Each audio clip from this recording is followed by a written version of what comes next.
Olá! Sejam bem-vindos a uma série de 3 programas que fizemos para que você saiba tudo sobre o Google Workspace e cada uma das versões que o Google disponibiliza para a educação.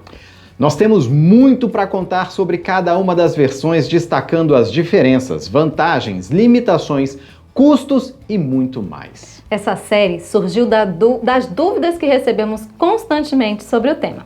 Muitas instituições identificaram necessidades como mais espaço de armazenamento e funcionalidades do Meet que não são atendidas na versão Google Workspace Fundamentals, que hoje é disponibilizada gratuitamente pelo Google para a educação.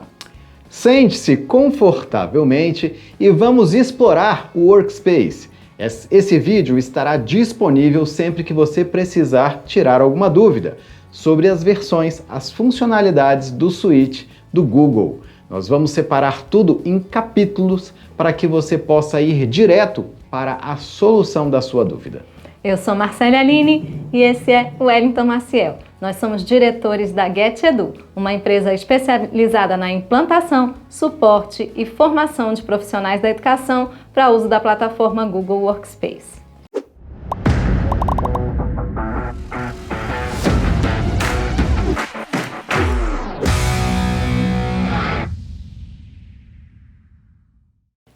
Desde a invenção do computador pessoal, os chamados aplicativos de escritório, editores de texto, planilhas eletrônicas e apresentações sempre tiveram destaque no uso e trouxeram uma utilidade importante para que este novo equipamento mostrasse o potencial para facilitar a produtividade na vida das pessoas.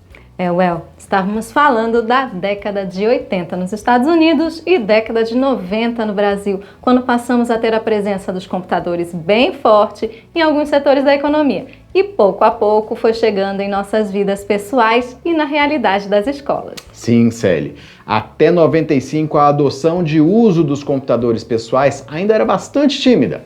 A chegada do Windows 95 e o início da oferta de internet comercial impulsionou o uso dessas tecnologias nas empresas, também no meio acadêmico, principalmente no meio do ensino superior. Mas nosso foco é exatamente na geração seguinte dessas tecnologias, que é o uso de aplicativos exclusivamente online, sem a necessidade de instalação local, chamado de serviços webware, algo que começa a ser realidade em 2006, quando o Google adquiriu a Writerly e passou a desenvolver e oferecer o editor de texto acessado via navegador da web, o que hoje chamamos de Google Docs.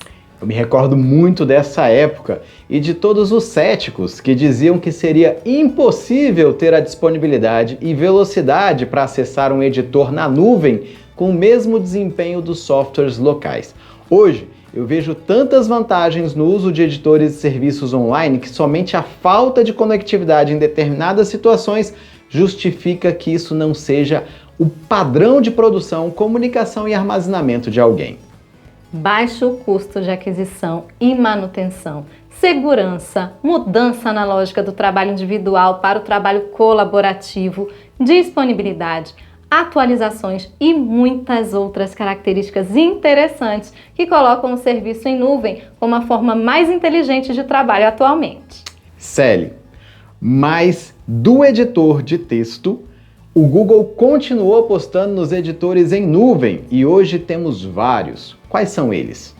O editor de texto, Google Docs, editor de planilhas, Google Planilhas, editor de slides, Google Apresentações, editor de formulários, Google Formulários, editor de desenhos, Google Desenhos. Além de todos esses editores, vários outros aplicativos foram sendo criados para facilitar o uso produtivo da computação. Surgiram o Google Drive, o Google Agenda, o Google Keep, o Google Grupos e muitos outros que seguem sempre, além de uma identidade visual e de usabilidade, a lógica do trabalho em nuvem, colaborativo e compartilhado. Dessa maneira, surge a suíte de trabalho do Google, que inicialmente teve o nome de Google Apps. Depois passou para G Suite e agora em 2021 foi rebatizada de Google Workspace. Celi, mas define pra gente o que é o Workspace para as organizações, por que é vantajoso ter essa plataforma?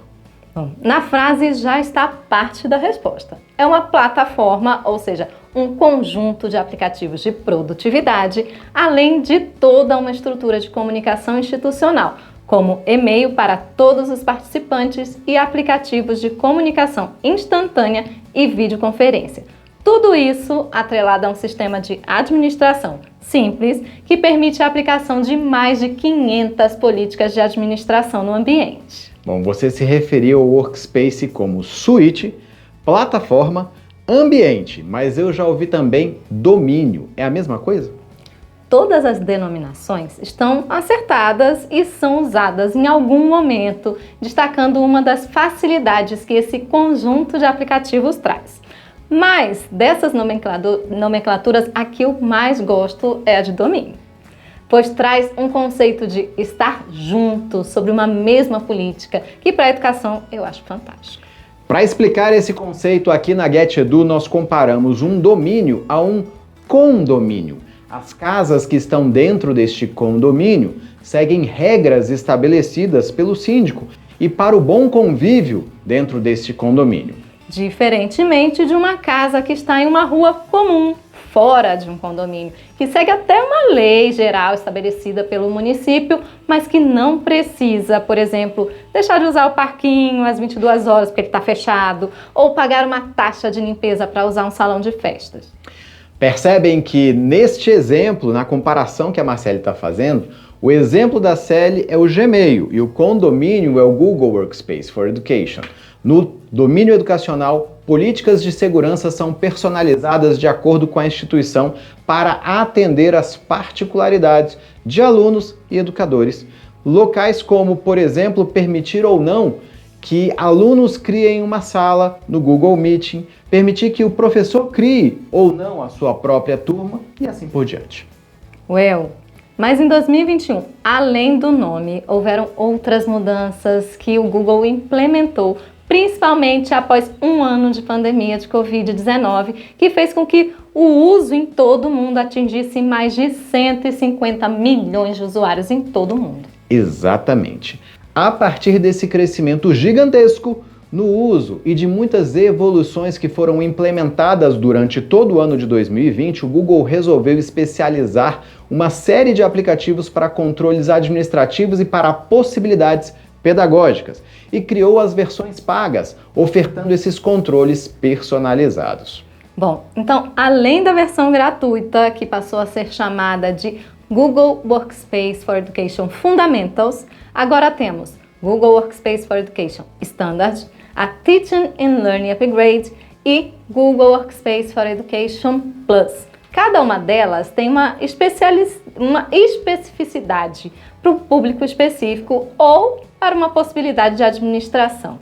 E vamos agora apresentar cada uma delas e nos próximos programas entraremos nas diferenças e semelhanças de cada aplicativo. Tudo para que você tenha bastante tranquilidade ao optar pela contratação de uma versão para a sua instituição. Então, de maneira objetiva, cada uma das versões, iniciando pelo Google Workspace for Education Fundamentals. Essa é a versão ofertada às instituições educacionais de forma gratuita pelo Google. Maravilhoso! É preciso enviar a documentação comprovando essa natureza educacional, pública ou privada. Essa versão traz as funcionalidades de administração, as ferramentas de colaboração, editores do Google como um todo, Classroom e as ferramentas de comunicação e videoconferência. Como as limitações dessa versão, destacamos o espaço de 100 terabytes, que é dividido por toda a instituição, o limite de 100 participantes nas reuniões realizadas via Google Meet e a impossibilidade de gravar reuniões. Impossibilidade? Isso, durante um período da pandemia, o Google liberou a gravação de reuniões no Meet. Porém, com todas as mudanças, isso agora só está presente nas versões pagas. Mas nessa versão Google Workspace for Education Fundamentals, eu continuo podendo criar quantas contas forem necessárias, fazer a administração desse domínio de forma fácil e usar todas as ferramentas de interação. Inclui também a possibilidade de administração de devices, de equipamentos que possuírem compatibilidade ou licença para isso. Exatamente isso. É muito provável que a maior parte das instituições educacionais seja muito bem atendida por essa versão. As outras são evoluções, principalmente quando a cultura de uso das ferramentas de colaboração e compartilhamento já passaram a fazer parte do dia a dia da instituição. A próxima versão é uma versão bastante técnica, voltada para a área de análise e segurança de dados, a versão Google Workspace for Education Standard. Ela possibilita o controle fino para acesso de apps, distribuição de dados, migração de dados de sistemas legados, como Microsoft Exchange e várias outras coisas. Bom, uma vantagem bem interessante é a possibilidade de administração refinada de dispositivos móveis e a geração de relatórios e análise de dados do Gmail e do Google Classroom. Essa é uma versão bem mais técnica, né? Parece trazer realmente a possibilidade de relatórios e controles que por vezes eu senti falta na versão gratuita. A próxima versão é a Google Workspace for Education Teaching and Learning Upgrade, uma versão definitivamente voltada para a melhoria da comunicação e de possibilidades pedagógicas para os professores. Ela possui tudo o que a versão Google Workspace for Education Fundamentals traz e apresenta adições bem interessantes. Eu acredito que esta está sendo a versão dos sonhos dos professores. Ela traz melhorias incríveis para as salas do Meeting, com a possibilidade de participação de até 250 participantes e possibilidade de transmissão de eventos com até 10 mil pessoas, 10 mil visualizadores dentro do domínio. A parte mais legal que eu acho é a possibilidade de criação de salas temáticas dentro de uma reunião do Meet.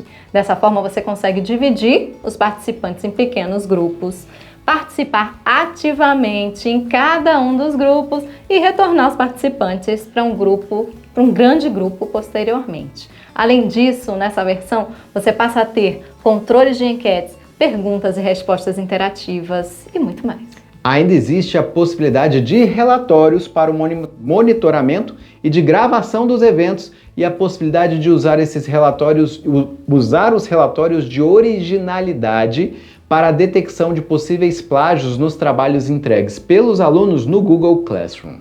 Bom, para finalizarmos a apresentação do Google Workspace for Education Teaching and Learning, não existe um número mínimo para aquisição de licenças para domínio e para cada licença será acrescido 100 GB no espaço geral daquele usuário.